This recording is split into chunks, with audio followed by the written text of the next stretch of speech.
কি আশ্চর্য কথা, তোমার কদিন আগে এরকম একটা ক্রিটিক্যাল কন্ডিশন হলো আর তোমার হাজবেন্ড তোমার রাস্তায় ছেড়ে দিলেন একা একা। এসো এসো এসো, আমি তোমাকে বাড়ি পৌঁছে দেবো। এসো এসো এসো আমার সঙ্গে এসো। And I need to talk to your husband. এসো।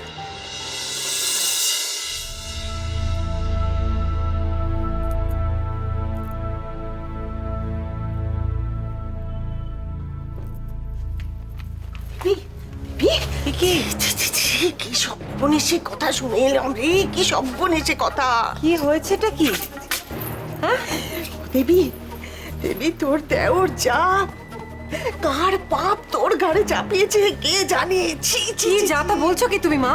ওরে আমি যাতা বলছি না, আমি নিজের কানে শুনেছি। তোর শ্বশুর বাড়ির কাণ্ড কারখানা দেখে তো আমি একেবারে হাঁ হয়ে যাচ্ছি।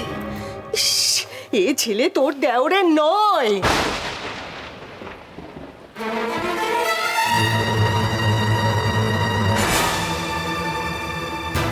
কি?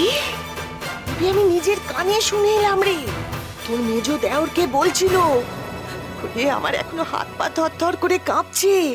হে মা গো মা, আমি তো ভাবতে পারছি না। ছি, ছি, ছি, ছি। এখন আমার কাছে পরিষ্কার হয়ে যাচ্ছে, বুঝতে পেরেছিস তো? তোর এই ছোট দেওর কেন এই ছেলেকে দত্তক দিল, আমি এখন বুঝতে পেরেছি। ওরে দেবী, পাপ বিদায় করছে রে, পাপ পাপ পাপ বিদায় করছে। ছি, ছি, ছি, ছি, ছি। আমি একদম ঠিক আছি ম্যাডাম।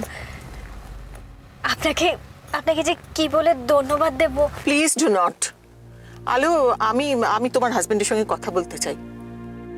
তোমার এখন ভীষণ যত্নের দরকার। তোমার হাজবেন্ড আমাকে কথা দিয়েছিলেন যে উনি তোমাকে ভীষণ সাবধানে রাখবেন।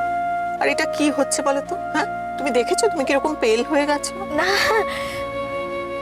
ও ও আমার খুব যত্ন নেয় ম্যাডাম, খুব যত্ন আত্তি করে আমার। আসলে আমি আমি না বলে বেরিয়ে পড়েছিলাম, ওর কোনো দোষ নেই। আপনি একদম চিন্তা করবেন না, আমি আমি নিজের খেয়াল ঠিক রাখবো। ওকে কিছু বলবেন না আপনি, আমি তো না বলে বেরিয়েছি, কিছু বলবেন না ওকে। এরপরও কি করে বিশ্বাস করবো আমি তোমাকে? কি করে করবো? আলো, আমি জানি তোমার হাজবেন্ড তোমাকে ভীষণ ভালোবাসে। তোমার ডেলিভারির সময় তো আমি দেখেছি ওনাকে, সেই জন্যই আমি খুব অবাক হয়ে গেলাম। তার মানে তুমি অবাধ্য হচ্ছে, তাই তো? আলো, তোমাকে সবসময় মনে রাখতে হবে যে তুমি এখন দুটো বেবির মা, তোমাকে স্পেশাল কেয়ারে থাকতে হবে। তোমার যদি কিছু হয় তোমার হাজবেন্ড কি করবেন বলো তো?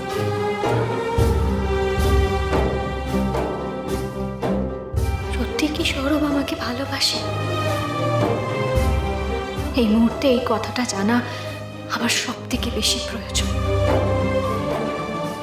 তার উপরে আমার অনেক সিদ্ধান্ত নির্ভর করছে।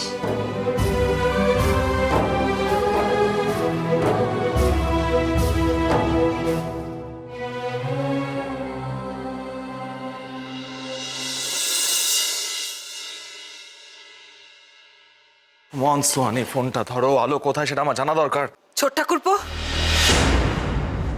তোমার সঙ্গে আমার কথা আছে।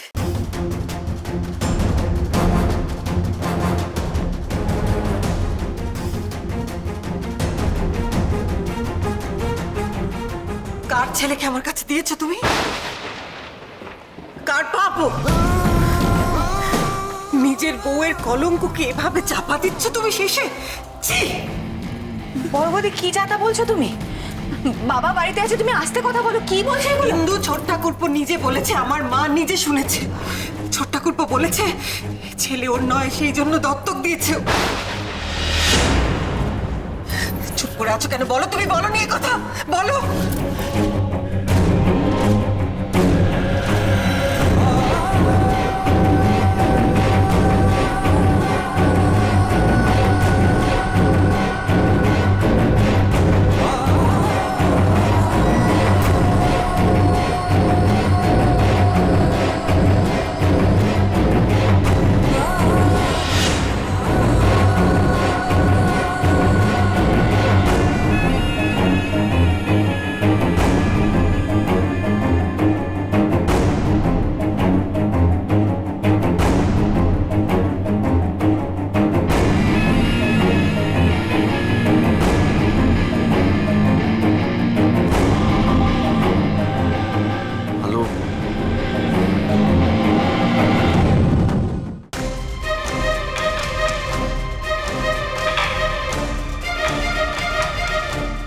বাড়িতে ফেরা হলো?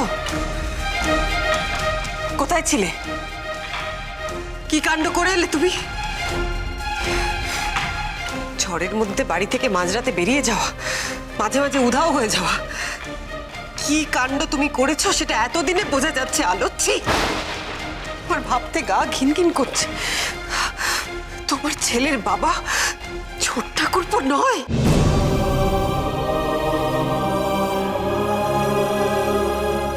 কার ছেলেকে কোল দিয়েছি আমি? এখন ছেলেটাকে মেনে নিতে পারছো না তো?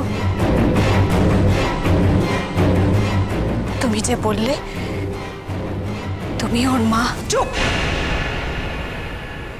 একটা কথাও তোমার মুখ থেকে আমি শুনতে চাই না। লজ্জা করে না তোমার? আর কি কি কাণ্ড ঘটাবে তুমি এই মৈত্র পরিবারে? প্রথমে তো নিজের পুরনো স্বামীর বাড়িতে চলে গেলে, তারপর এখানে ফিরে এসে সতীলক্ষ্মী স্ত্রী হওয়ার নাটক করলে, আর এখন এত বড় কলঙ্ককে আমার কোলে দিয়ে ঘুরে বেড়াচ্ছ। তোমার পাপ আমি বয়ে বেড়াবো? আমার ছেলে কলঙ্ক নয় দিদি ভাই, সে আমার বড় আদরের, স্নেহের।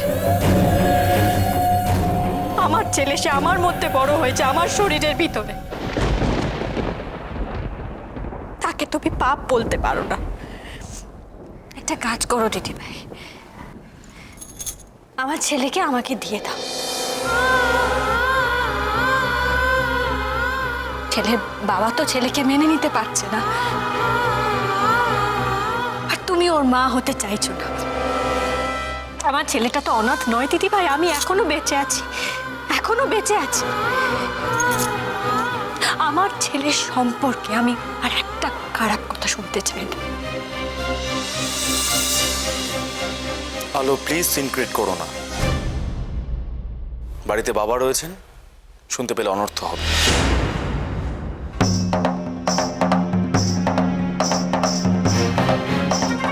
ভুল কিছু বলেছি আমি? কিছু ভুল বলেছি? নিজের মনে যে ভুল সন্দেহটা আছে সেটা তুমি সকলের মনে ঢোকাচ্ছ। আমার মান সম্মানের কথা তোমার একবারের জন্য মাথায় এলো না সৌরভ? একটা সামান্য শিশুকে কেন শাস্তি দিচ্ছ তুমি এভাবে? কি অপরাধ করেছে ও? আমি কাউকে কিছু বলিনি। সবটা না জেনে তর্ক করো না।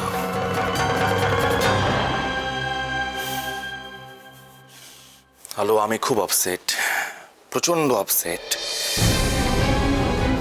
দয়া করে আমাকে চটিয়ে দিও না, এরপর অসুস্থ হয়ে পড়বো। Please please. বেশ, তাহলে আমার ছেলেটাকে আমার কোলে তুলে দাও তুমি। ছেলেটাকে দত্তক দেবার সিদ্ধান্ত তোমার একার ছিল সৌরভ, তাই এই কাজটা তোমারই করা উচিত। আমি সবুজ আর ইচ্ছেকে নিয়ে এ বাড়ি ছেড়ে চলে যাব, শুনেছো তুমি? চুটকি, চুটকি, ইচ্ছে আর সবুজকে নিয়ে এক্ষুনি তুমি নিচে এসো।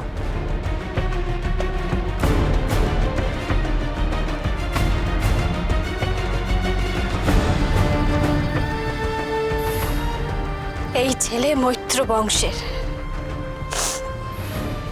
আমার দ্বিতীয় বিয়ের পর কায় মনোবাক্যে আমি সৌরভকে স্বামী বলে মেনেছি। অংশুমান লাহিড়ী কোনোদিনও আমাকে স্পর্শ করতে পারেননি। আমার ছেলেকে ছুঁয়ে আমি বলছি সব সত্যি।